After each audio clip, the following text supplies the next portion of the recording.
என் பேர் ராஜ். நான் ஒரு முன்னாள் அசாசின்னு சொல்லலாம், கவர்மெண்ட் அசாசின். இப்போ வந்து ஒரு நோபடின்னு தான் சொல்லலாம். எனக்குன்னு ஒரு அழகான ஒரு குடும்பம் இருக்குது, ஒரு பையன், ஒரு பொண்ணு, அழகான ஒய்ஃபு எல்லாமே இருக்குது. ஆனால் அந்த குடும்பமே இப்போ ரீசெண்டாக வந்து அப்படியே ஒரு விரிசல் விட்டுட்டு இருக்கு. சரி, இவங்களை எப்படியாவது கன்வின்ஸ் பண்ணி ஒரு சம்மர் ஹாலிடே போகலான்னு சொல்லிட்டு சம்மர் ஹாலிடே கூட்டு போனால் அங்கே தேவையில்லாத ஒரு பிரச்சனை. ஒருத்தன் தேவையில்லாமல் என் பொண்ணோட மண்டையில் அடிக்க போய், நான் அவனை அடிக்க போய், இன்றைக்கி ஒரு மாஃபியாக்கே பார்த்தீங்கன்னா என் ஃபேமிலி ஒரு டார்கெட்டாக மாறிடுச்சு. இதுக்கப்புறம் என்ன ஆச்சுன்னு தெரிஞ்சுக்கணும்ல, வாங்க ஃபுல்லாக என்ன ஆச்சுன்னு பார்க்கலாம்.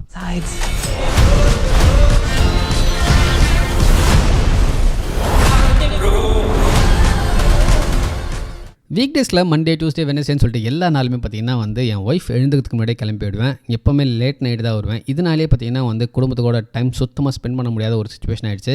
ஒரு நாள் வந்து என் ஒய்ஃப் வந்து மெசேஜ் அனுப்பிச்சா எங்கே இருக்கேன்னு சொல்லிட்டு, நான் கூட வந்து வேலையாக இருக்கேன் அப்படின்னு சொல்லும் போது அவள் ஏதோ டைப் பண்ணா. அவள் என்ன டைப் பண்ண வரான்றது எனக்கு ஏதோ ஒரு கட் ஃபீலிங் இருந்துச்சு. ஆனால் அவள் அது சொல்லாமல் லவ் யூன்னு மட்டும் சொல்லி முடிச்சா பாருங்க, அது ஒரு வேற மாதிரி ஒரு மன நிம்மதினே சொல்லணும். இருந்தாலும் வந்து என் குடும்பம் வந்து விரிசல் அடையுது அப்படின்ற இடத்துல எனக்கு ஒரு புரிய ஆரம்பிச்சிச்சு. என்னன்னு பார்த்தீங்கன்னா, நீ காலையில் நான் குப்பை கொட்ட போகும்போது என் பையன் ஒரு பக்கம், என் பொண்ணு ஒரு பக்கம், என் பொண்டாட்டி ஒரு பக்கம்னு சொல்லிட்டு கிளம்பி போயிடுறாங்க. ஒரு சின்ன ஒரு கேப்பில் பார்த்தீங்கன்னா டக்குன்னு என் ஒய்ஃப் கிட்ட, இந்த சம்மர் ஹாலிடேக்கு எங்கேயாவது நம்ம இப்போ என்ஜாய் பண்ணலாமே அப்படின்னு சொன்னோன்னே என் ஒய்ஃபு சூப்பருங்க அப்படின்னா, நானும் இன்றைக்கி ஒரே ஒரு அசைன்மெண்ட் இருக்குது, முடிச்சு நான் வந்து உனக்கு ஃபுல் பிளான் எக்ஸ்பிளைன் பண்ணுறேன்னு சொன்னேன். என்ன நடசான்னு தெரில, கோவமாக கார் எடுத்துகிட்டு கிளம்பிட்டா.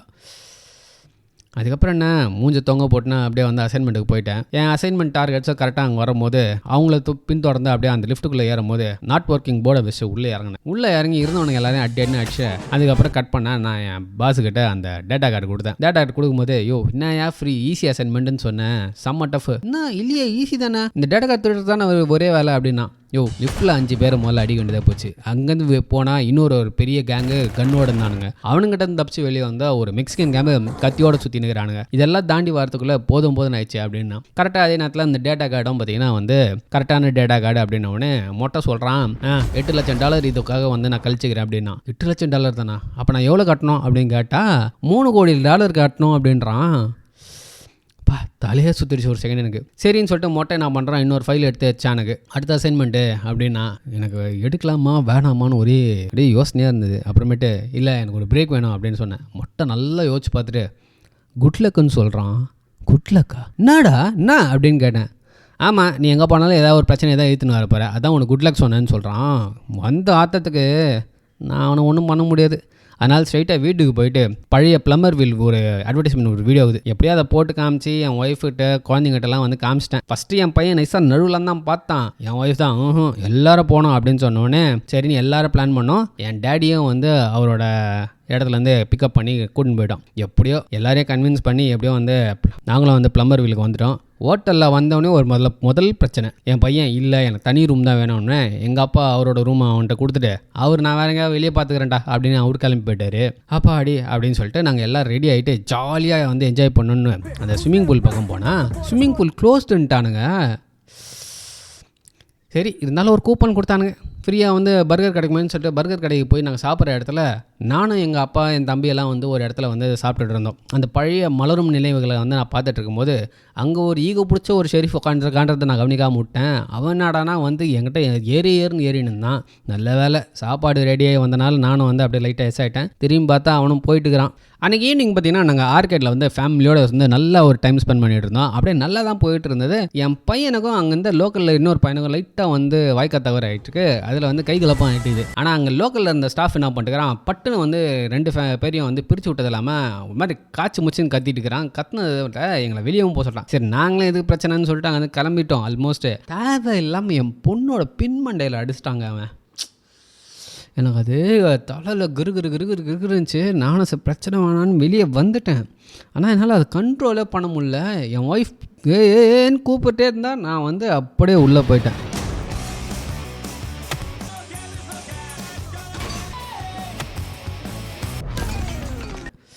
உள்ளே போயிட்டு தாண்டம் ஆட்டம். அவனை வந்தவன் போனவங்கன்னா தூக்கி போட்டு மிதி மேய்ச்சது. என்னாச்சு, அல்டிமேட்டாக வந்து தூக்கின்னு போய் போலீஸ் ஸ்டேஷனில் உட்கார வச்சிட்டாங்க.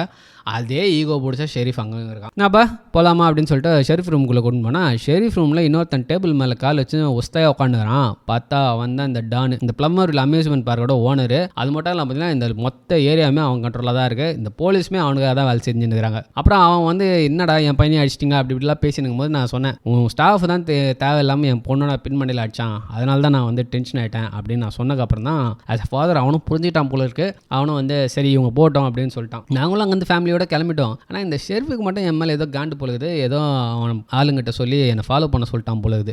ரூமுக்கு போனதுக்கப்புறம் பார்த்தீங்கன்னா செம்ம பிரச்சனை எனக்கும் என் ஒய்ஃபுக்கும். என் ஒய்ஃப் வந்து என்னடா அந்த பிளாக் பேக் மறைச்சு வைக்கிறேன், இன்னும் இதுவும் ஒரு சீக்ரெட் மிஷனா அப்படி இப்படின்னு வந்து என்கிட்ட வந்து பயங்கரமாக சண்டை போட ஆரம்பிச்சிட்டா. அப்புறமேட்டு அந்த பிளாக் பேக்கை திறந்தப்போ தான் தெரியுது அங்கே ஒரு ஒயின் பாட்டில் இருந்தது. நான் ஆக்சுவலாக பார்த்தீங்கன்னா வந்து ஒரு 6 வாரத்துக்கு முன்னாடியே நாங்கள் இந்த பிளான் பண்ணிட்டேன் அவளுக்காகவே. அதாவது நாங்கள் 2 பேரும் ஃபஸ்ட்டு மீட் பண்ணும் போதே பார்த்தீங்கன்னா இந்த ஒயின் தான் ஃபஸ்ட் சாப்பிட்டோம். ஸோ அதே ஒயினை அவளுக்கு வந்து கிஃப்ட் பண்ணோம் அப்படின்றதுக்காக நான் அப்பயே வாங்கி வச்ச ஒயின் தான் அது. அதை பார்த்தோன்னே என் ஒய்ஃப் வந்து பயங்கரமாக இம்ப்ரெஸ் ஆகிட்டா. அதுக்கப்புறம் என்ன நாங்கள் 2 பேரும் வந்து ஒரு கிளாஸ் போட்டோம். அப்புறமேட்டு ஜாலியாக பேசிகிட்டு இருந்தோம். அடுத்த நாள் பார்த்தீங்கன்னா வந்து ஜாலியாக வந்து அம்யூஸ்மெண்ட் பார்க்க செம்மையாக என்ஜாய் பண்ணிகிட்டு இருந்தோம். ஆனால் எனக்கு மட்டும் பார்த்தீங்கன்னா அடி வயிற்றுக்குள்ளே யாரும் எங்களை ஃபாலோ பண்ணுறாங்கன்னு ஒரு கட் ஃபீலிங் மட்டும் மண்டக்குள்ளே ஓடிக்கிட்டே இருந்தது.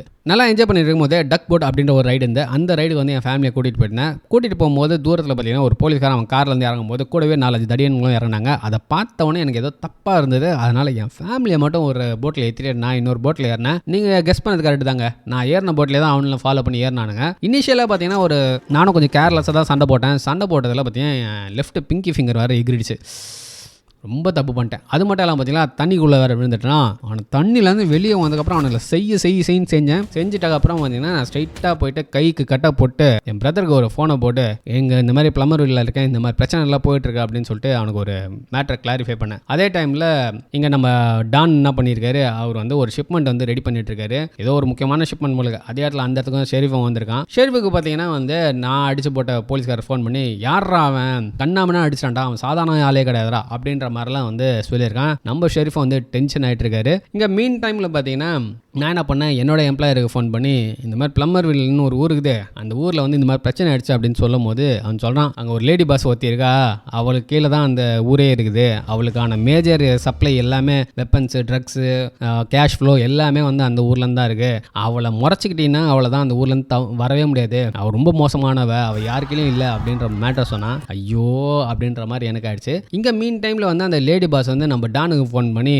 என்னடா பார்ட்னர் எப்படி இருக்கு அப்படின்னு கேட்கும்போது நம்ம டான் வந்து இந்த பார்ட்னர்ஷிப்லாம் இந்த ஷிப்மெண்ட்டோட முடிஞ்சிச்சு, இதுக்கப்புறம் எதுவுமே நம்மளுக்கு கிடையாது அப்படின்னு சொல்லிட்டு கட் அண்ட் ரைட்டாக ஃபோன் பண்ணி கட் பண்ணிடுறாரு. ஆனால் நம்ம லேடி பாஸ் வந்து ஸ்ட்ரைட்டாக ஷெரீஃப் ஃபோன் பண்ணி டானோட பையனை தூக்க சொல்லிடுறாப்புல. நான் என்ன பண்ணேன், ஸ்ட்ரைட்டாக வந்து நம்ம டான்கிட்டே பேசி இந்த பிரச்சனைக்கு வந்து ஒரு ஃபுல் ஸ்டாப் வச்சிடலாம் அப்படின்னு சொல்லிட்டு கிளம்புறேன். மீன் டைம் பார்த்தீங்கன்னா எங்கள் டேடி வந்து என் ஃபேமிலி கூட்டின்னு ஒரு சேஃப் ஹவுஸ்க்கு போயிடுறாரு. நான் அங்கே போய் நின்னா அந்த வேர் ஹவுஸில் நம்ம ஷெரீஃப் என்ன பண்ணிட்டுக்கிறான், டானோட பையனை கட்டி தூக்கின்னு வந்து இங்கே உட்கார வச்சுக்கிறான். கரெக்டாக நான் உள்ளே போனவொடனே இவனுக்கு படையாக இருக்கிறத பார்த்தோன்னே பெட்ரோலை தூக்கி லைட்டாக அந்த கேஷ் மேலெல்லாம் ஊற்றிட்டு லைட்டரை பற்ற வச்சு, தம்பி நான் இங்கே வெக்கேஷனுக்கு தான் வந்துக்கிறேன், நீ தேவையில்லாமல் என்ன நோண்டினுக்கிற, நீ வந்து என்னையும் என் ஃபேமிலியை பின்தொடர்ந்து வரலன்னா இது இங்கேயே முடிஞ்சிடும், இல்லைனா நான் கண்டிப்பாக பற்ற வச்சிருவேன் அப்படின்னு சொன்னே அவனை மிரட்டினதுக்கப்புறம் லேடி பாஸ்க்காக அந்த ஷெரீஃபை வந்து சரி ஓகே முடிஞ்சிச்சு கிளம்பு அப்படின்னோடனே நானும் அங்கே வந்து கிளம்பிட்டேன். கிளம்புற போது பார்த்தீங்கன்னா அந்த வேனுக்குள்ளேருந்து அந்த டானோட பையன் டமால் எகிரி குச்சின்னு வெளியே வரான்.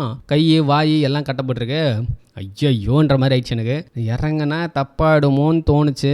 சரி வேண்டாம் அப்படின்னு சொல்லிட்டு நானும் என்ன பண்ணேன், வெளியே வந்து என் காரை எடுத்துகிட்டு கிளம்பிட்டேன். அப்புறம் என் மூளைக்கு என்ன தோணுச்சுன்னு தெரியல, திருப்பி ரிவர்ஸ் எடுத்துன்னு வந்துட்டு திருப்பி உள்ளே போய் போனவன் எல்லாரையும் அடின்னு அடிக்க, அதுக்கு நடுவில் வந்து அங்கே இருக்கவங்க எல்லாம் போட்டு தள்ளி நம்ம ஷெரீஃப் கன் எடுத்து என்ன சொல்ல ட்ரை பண்ணான். என் கையிலையும் வந்து ஒரு மிஷின் கன்னிச்சு. நான் ஸ்டைலாக மேலே பார்த்து சுட அங்கே வந்து நெருப்பு ஸ்பார்க்கு ஏற்கனவே நான் ஊற்றி வச்சிருந்தேன் பெட்ரோலில் 10 கிட்ட எரிய அங்கே வந்து எக்ஸ்ப்ளோசிவ்லாம் இருந்தது போலக்குது. அவ்வளோதான் அந்த பில்டிங்கை விட்டுச்சு செதறிடுச்சு. ஐயோ மொத்த ஷிப் மட்டும் காலி. கைஸ் இன்னும் நீங்கள் நம்ம சேனலில் வந்து வீடியோ பார்த்துட்ருக்கீங்களா, கொஞ்சம் அப்படியே சப்ஸ்கிரைப் பண்ணிவிட்டு அந்த லைக் பட்டனை கிளிக் பண்ணிவிட்டு கூடவே அந்த ஹைப் பட்டனையும் ப்ரெஸ் பண்ணிட்டீங்கன்னா கொஞ்சம் ரொம்ப ஹெல்ப்ஃபுல்லாக இருக்கும் கைஸ். பண்ணிட்டுங்களா ப்ளீஸ். நம்மளோட டானோட பையன் என் கூட தான் இருக்கான்ல, சரி இவனை வந்து ஒரு சேஃப் ஹவுஸில் வைக்கலாமேன்னு சொல்லிட்டு என் குடும்பம் இருக்கிற இடத்துல பார்த்தீங்கன்னா அவனையும் வந்து கூட்டிகிட்டு போய் உட்கார வச்சேன். கிளம்பலான்னு பார்க்கும்போது என் ஒய்ஃப் வந்துட்டு டேய் பிரச்சனையை வீட்டுக்குள்ளே கொண்டு வராதானே கொண்டு வந்துட்டு பார்த்தியா, மரியாதை மொத்த பிரச்சனையை முடிச்சுட்டு வா அப்படின்னு சொல்லிட்டு எனக்கு ஒரு வார்னிங்கை கொடுத்து என்னை வந்து அமுச்சு விட்டா. நானும் என்ன பண்ணேன், ஸ்ட்ரெயிட்டாக கிளம்பி நம்ம டானை போய் மீட் பண்ணி நான் ஒருத்தன் ஆரம்பிக்கும் போதே லூஸ் தன்மா உன் பையன் என்கிட்ட தான் இருக்கான் அப்படின்னு ஆரம்பிச்சிட்டேன்.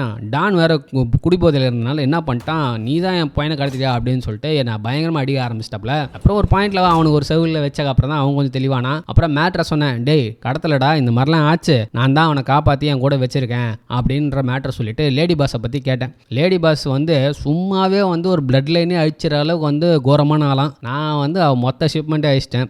ஐயோ அப்படின்னு கேட்கும்போது நீ வேற இன்னத்துக்கு அவன் மொத்த படையை தூக்கின்னு உன்னை போட்டு தர்றதுக்கு உன் உன் குடும்பத்தையும் போட்டு தரத்துக்கு வந்துன்னுப்பா அப்படின்னு வந்து டான் சொன்னோடனே சரிடா என்னடா வழி அப்படின்னும் போது தான் நம்ம டான் சொன்னாப்ல அவங்க அப்பா பார்த்தீங்கன்னா வந்து லேடி பாஸை போட்டு தள்ளுறதுக்கு வந்து நிறைய வெப்பன் கிப்பனு எல்லாம் ரெடி பண்ணி வச்சிருந்தாரு. அதெல்லாம் எங்கள் ஸ்டோர் ஹவுஸில் இருக்குது அப்படின்னு சொல்லிட்டு அந்த ஸ்டோர் ரூம் கூட்டின்னு போய் நம்மளுக்கு காட்டினாரு. பார்த்தா நிறைய வெப்பன் இருந்து சரி இது எல்லாத்தையும் நான் எடுத்துக்கிறேன் அப்படின்னு நம்ம லேடி பாஸும் செம்ம ஸ்பீடில் அங்கேருந்து வந்துன்னுக்குறாங்க பொழுது வந்துன்னுக்கும் போதே பாரு லேடி பாஸ் தான்ப்பா என் ஃபேமிலி எங்கே இருக்காங்க அப்படின்றத வந்து வர வழியிலே கண்டுபிடிச்சிட்டு அந்த இடத்துக்கு ஒரு டீமை தனியாக வேறு அமைச்சிட்டுக்கிறா. சரி நாங்கள் என்ன பண்ணோம் சரி முதல்ல வந்து அம்யூஸ்மெண்ட் பார்க்கை காலி பண்ணணும்னு சொல்லிட்டு மொத்தம் அம்யூஸ்மெண்ட் பார்க்கையுமே முதல்ல காலி பண்ணோம். காலி பண்ணிவிட்டு பார்த்தா என் பிரதர் வந்து உட்காந்துக்கிறான். ஆஹா என்ன ஒரு பிரதர். என் பிரதர் வந்துட்டான். சரி நம்ம வந்து டானுக்கு இன்ட்ரடியூஸ் பண்ணிட்டு எல்லா மேட்டரையும் பேசிட்டு இருக்கிற வெப்பனை எல்லாத்தையும் அங்கே இங்கேன்னு செட் பண்ணிட்டோம். எங்கள் டேடி அங்கே வந்துட்டாரு.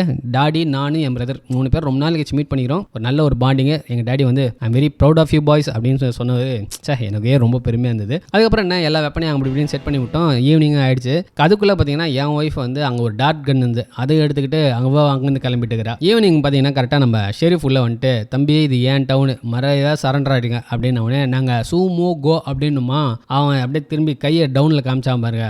லேடி பாஸ் என்ன கோவத்தில் இருந்தாங்க தெரியல அவனை முதல்ல போட்டு தள்ளிட்டாங்க. அதுக்கப்புறம் எங்கள் மேலே எய்ம் பண்ணாங்க. அதுக்குள்ளே நாங்கள் அங்கேருந்து செதறிட்டு வச்சுக்கோங்க. அது செகண்டரி. அப்படியே ஓடிட்டே இருக்கும்போது அங்கே ஏற்கனவே நாங்கள் எக்கச்சக்க ட்ராப் செட் பண்ணி வச்சுருந்தோம்.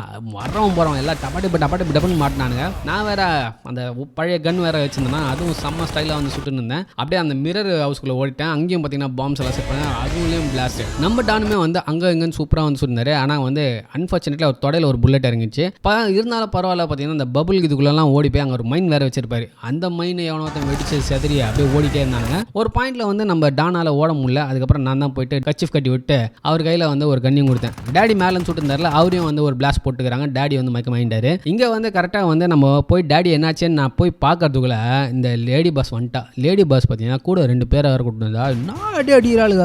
ஆண் மாதிரிலாம் இருப்பாளுங்களுக்கு பறந்து அடிக்கிறாளுங்க. என்ன ஒரு பாயிண்ட்டுக்கு மேலே என்னால் இது பண்ண முடியல. என்னால் ரொம்ப டயர்டாயிடுச்சு. போட்டு தள்ளிடுங்க அப்படின்னு சொல்லிட்டு லேடி பாஸ் சொல்லிட்டு போகும்போது கரெக்டாக அந்த பொண்ணு என்னை சுட வந்தா. நல்ல வேலை நம்ம மாஃபியா கையில் ஒரு கண்ணை குத்து வச்சிருந்தேன். அவன் கரெக்டாக கன் ஷாட் வச்சு எனக்கு காப்பாற்றிறான்.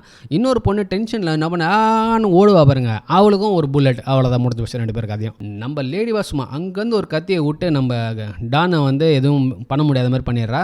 அதுக்கப்புறம் என் கழுத்தில் கத்தி வச்சு என் கழுத்தை அறுத்துட்டு இருப்பா. Just miss. கரெக்டாக வந்தாடா என் தேவதை வந்து அந்த டாட் கன்லேயே வந்து குத்து நம்ம லேடி பாஸுக்கு. அதுக்கப்புறம் லேடி பாஸ் என்ன பண்ணுறா ஒரு கத்தி எடுத்து புஷ்குன்னு என் ஒய்ஃபை பார்த்து போடும்போது என் ஒய்ஃப் வேற லெவல் பா. அந்த கத்தியே எய்ம் பண்ணி ஒரு ஷாட் அடிக்கிறா. அந்த கத்தி நவுந்து நம்ம லேடி பாஸ் கண்ணிலே அப்படின்னு குத்துது. அவ்வளோதான். லேடி பாஸ் கீழே அப்படியே மயக்க அடிச்சு விழும் போது பார்த்தீங்கன்னா இவளை கொண்டுடுங்க அப்படின்னு சொல்லிட்டு கமாண்ட் கொடுத்துட்டு கீழே விழுந்துடுறா. அவ்வளோதான். என் ஒய்ஃப் கொடுக்கணும்னு ஓடி வந்து என்னை தூக்குறா. பின்னாடியே வந்து ஒரு படையே உள்ளே வந்து கடன்னு சொல்கிறாங்க. நல்ல வேலை மயக்கமாக இருந்தீங்க. டேடி வந்து எழுந்து பாம்பு வெடிக்க போகிறேன் அப்படின்னு சொன்னோடனே நானும் என் ஒய்ஃபும் பார்த்தீங்கன்னா அந்த பக்கத்தில் அந்த ஸ்விம்மிங் பூலில் எகிரி குதிச்சிட்டோம். அங்கே வந்து எல்லாரும் வெடிச்சு செடிட்டாங்க. ஏற்கனவே இவ்வளோ நேரம் சண்டை போட்டதில் பார்த்தீங்கன்னா என்னால் வந்து மூச்சு விட முடியாமல் ரொம்ப கஷ்டப்படுந்தேன். கரெக்டாக என் ஒய்ஃப் வந்து எனக்கு மூச்சு கொடுத்து என்னை காப்பாற்றினா. இதுக்கப்புறம் என்னாச்சு எங்களை வந்து அரெஸ்ட் பண்ணிட்டாங்க. அரெஸ்ட் பண்ணி நீங்கள் யார் என்ன ஏதுன்னு எல்லாம் கேட்டிருந்தாங்க. நாங்கள் எதுக்கும் பதில் சொல்கிற மாதிரி இல்லை. நாங்கள் அப்படியே உட்காந்துருந்தோம். நாங்கள் 2 பேர் மேரிட். அது மட்டும் தான் நாங்கள் சொன்ன விஷயமே. அதுக்குள்ள அவங்களுக்கு ஒரு ஃபோன் கால் பெரிய இடத்துல இருந்து. அவ்வளோதான் எங்களை ரிலீஸ் பண்ணிட்டாங்க. அதுக்கப்புறம் அடுத்த நாள் வந்து அழகாக நாங்கள் வந்து இந்த சம்மர் வெக்கேஷனில் எடுத்து எல்லா ஃபோட்டோஸும் போட்டு பார்த்து செம்ம ஹாப்பியாக இருந்தோம். அப்படியே எனக்கு ஒரு மன நிம்மதி. அப்பாடி இவ்வளோ கலவரத்துலையும் எப்படியா வந்து என் குடும்பத்தை காப்பாற்றிட்டேன்டா சாமி, என் குடும்பத்துக்குள்ளே ஒரு மன நிம்மதியை கொண்டு வந்துட்டேன் அப்படின்னு எனக்கு ஒரு மன நிம்மதியோட நல்லா இருந்துச்சு. ஒருவேளை நீங்கள் இந்த மாதிரி ஒரு சுச்சுவேஷனில் மாட்டிங்கன்னா நீங்கள் எப்படி ரியாக்ட் பண்ணுவீங்கன்னு சொல்லிட்டு கீழே கமெண்ட் செக்ஷனில் மென்ஷன் பண்ணுங்கள். நான் எப்படி ரியாக்ட் பண்ணுவேன்னு கமெண்ட் செக்ஷனில் போடுறேன். ஓகேங்களா? அதுக்கப்புறம் மறக்காம நம்ம சேனலை சப்ஸ்கிரைப் பண்ணிவிட்டு லைக் போட்டு அப்புறம் அந்த ஐப்போ பட்டனை கிளிக் பண்ணிங்கன்னு வச்சுக்கோங்களேன். நம்ம வார போட வீடியோஸ்லாம் உங்களுக்கு இமீடியட்டாக நோட்டிஃபை ஆகும். திருப்பி இன்னொரு சிறப்பான திரைப்படத்தில் சந்திப்போம். உங்களுக்கு ஏதாவது படம் பர்டிகுலராக பிடிக்கும் அப்படின்னா அந்த படத்தையும் வந்து கமெண்ட் செக்ஷனில் போடுங்க. சீக்கிரம் பேசிடலாம்.